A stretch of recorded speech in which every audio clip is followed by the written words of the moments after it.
Hello YouTube, my name is Josh and I want to welcome you to our channel. In today's video, we're going to take a look at Geforce Now. We covered them quite a bit in 2018, but it's a new year, so what are they like in 2019? So in this video, we're going to show you a little bit of gameplay so you can see what it looks like to play Geforce Now this year in 2019. And then later on, we're going to talk about how it feels. We're going to share some details about Geforce Now, so stick around for the end of the video. Now just to be clear, this video is all about using Geforce Now on a computer. We're going to have a separate video later on that talks about using Geforce Now through Shield TV. Now with all of that out of the way, let's jump right into some gameplay. We're going to show you what Atlas looks like streamed through Geforce Now.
Alright, so that looked really good. Atlas is a beautiful game and it streams amazingly well through GeForce Now. So now that you've seen how good it looks, let's talk a little bit about what makes GeForce Now special. Number one is that GeForce Now is in beta, which means that you have to be invited if you want to try it out. The only exception to this rule is if you buy a Shield TV. Now I'm not going to hang on this for too long, but it's worth pointing out that every single Shield TV owner gets immediate access to GeForce Now that applies both to the Shield and to your computer. It's the only official way of getting immediate access to GeForce Now without waiting for anything. If you're interested in having instant access to GeForce Now, take a look in the description. You'll find a link to grab your own Shield TV. Now, with that out of the way, let's talk about some important details. GeForce Now is different from every other service, so you don't get access to a full cloud desktop. Instead, you're going to have a list of games that you can stream instantly. So the positive side of this is that it's just a really easy service to use. All you do is pick your game from a list, click on it, and start playing. And then in contrast to that, this is very much what you see is what you get type of experience. Now you do have some control over some things. You can change your in-game settings, you can change some things about your stream, like the bitrate or the streaming resolution, but you don't get to choose which games to install. You can't install custom programs, there's very little modding you can do, so these are just things to be aware of. Now there is an exciting detail to be aware of. Even though you're restricted to NVIDIA's list of approved games, there are over 250 games that are already available on the service, and many new games are available the same day that they release on Steam. And that's a really big deal. NVIDIA has done an amazing job of putting together a list of games that you'd actually care about. So with all that said, let's talk about some technical stuff. GeForce Now is currently available in both the United States and in Europe. Now one special note is that when you look at this list, you're going to see that several regions only have 2 servers per region. We've noticed that in regions where you only have 2 servers, you may experience a decrease in quality and performance during peak hours. And that's only because when you have a lot of people playing at the same time, it decreases the resources that are available to everybody else. So that's just something to be aware of. GeForce Now is powered by a P40 GPU.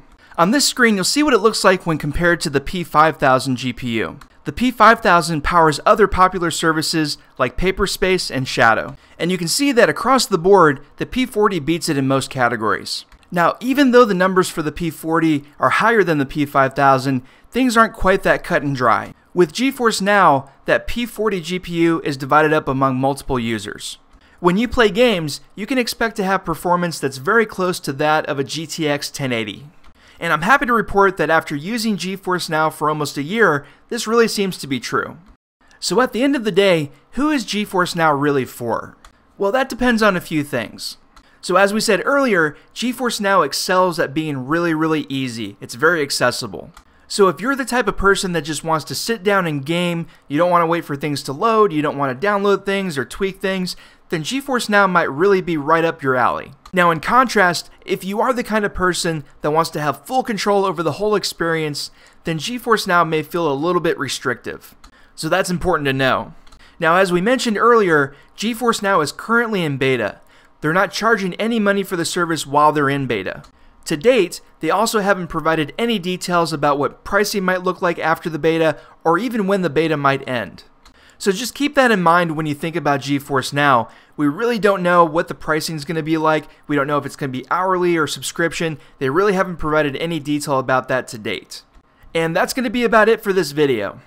If you're interested in trying out GeForce Now for yourself, you'll find a link to sign up for the beta in the description. Until next time, my name is Josh, and I hope that you guys have a good one.